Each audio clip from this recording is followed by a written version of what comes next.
नमस्कार। Welcome to honest astrologer YouTube channel और ये होगा हिंदी पॉडकास्ट केतु राहु दशा पे। आज सुबह मेरे एक व्यूअर का मुझे कॉल आया और उन्होंने बड़ी शिद्दत से कहा कि साहब आपने इंग्लिश पे इतना सारा कंटेंट बना दिया, हिंदी हमारी पहली भाषा है, बहुत सारे लोग हिंदी ही समझते हैं, तो प्लीज़ आप हिंदी में कंटेंट बनाइए। और उन्होंने स्पेसिफिकली रिक्वेस्ट किया कि केतु राहु पीरियड पे मैं बनाऊं।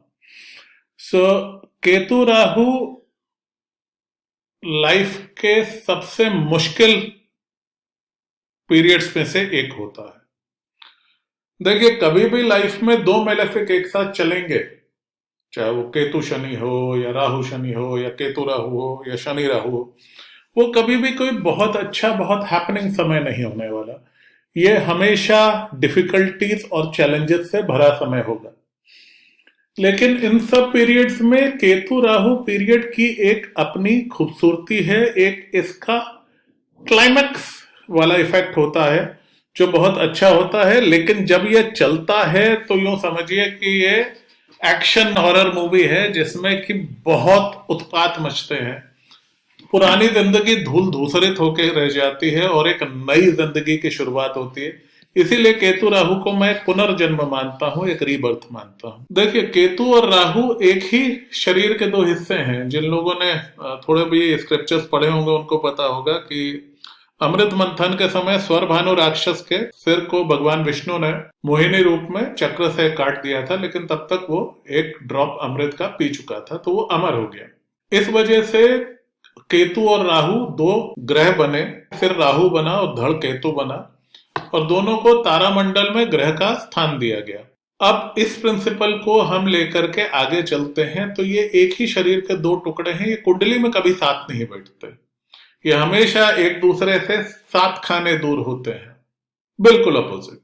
कुछ डी चार्ट्स हैं जिनमें ये आते हैं, बट हम उसमें नहीं जाएंगे। लेकिन D1 D9 जो मेन चार्ट्स हैं उनमें ये कभी भी एक साथ नहीं बैठे। अब ये इंसान की लाइफ में जब एक साथ आते हैं तो बड़ा तूफान लेकर के आते हैं। सो पुराना जन्म आपका खत्म होता है और नया जन्म आपका शुरू होता है। मैंने अक्सर देखा है कि लोगों की पूरी जिंदगी बदल जाती है इस पीरियड में, और जब ये होता है ये बड़ा वायलेंट प्रोसेस होता है। इंसान जहां भी होता है उससे अलग हो जाता है। अक्सर लोग अपना करियर बदल लेते हैं, घर बदल लेते हैं, शहर बदल लेते हैं, और बड़े फंडामेंटल बदलाव होते हैं लाइफ में। जिंदगी 180 डिग्री बदल जाती है। फॉर एग्जाम्पल, मैं अपनी बात करूं तो केतु राहु डे 1 मैं एक कॉर्पोरेट एम्प्लॉय था, डे 2 मैं बेरोजगार था, फिर बीच में मैंने कुछ चीजें ट्राई करी और ये खत्म होते होते मैं एस्ट्रोलॉजी में आ गया। एक और खूबसूरती इस पीरियड की क्या है, ये खत्म होने के बाद आपकी जिंदगी को नया डायरेक्शन दे देता है।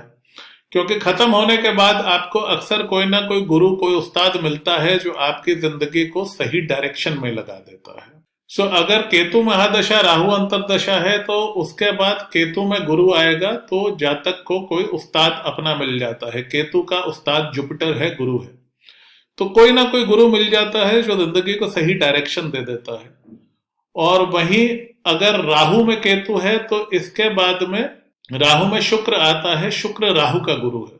तो केतु जुपिटर और राहु शुक्र ये दो टिपिकली अच्छे पीरियड होते हैं, और इनमें अक्सर कोई ना कोई उस्ताद इंसान को मिलता है जो उसको सही रास्ते पे लगा देता है। इस पीरियड के नतीजे अच्छे होते हैं, क्लाइमेक्स अच्छा होता है, लेकिन एक एक्शन हॉरर मूवी जैसे जब ये चल रहा होता है तो डर, दहशत, नुकसान, सेपरेशंस, ये सब जिंदगी का हिस्सा बनते हैं। और इसमें जो सबसे भयानक फेज चलता है 2 महीने का, जिसको मैं 2 months ऑफ हेल बोलता हूं, वो है केतु राहु शनि या राहु केतु शनि जब एक साथ चलते हैं।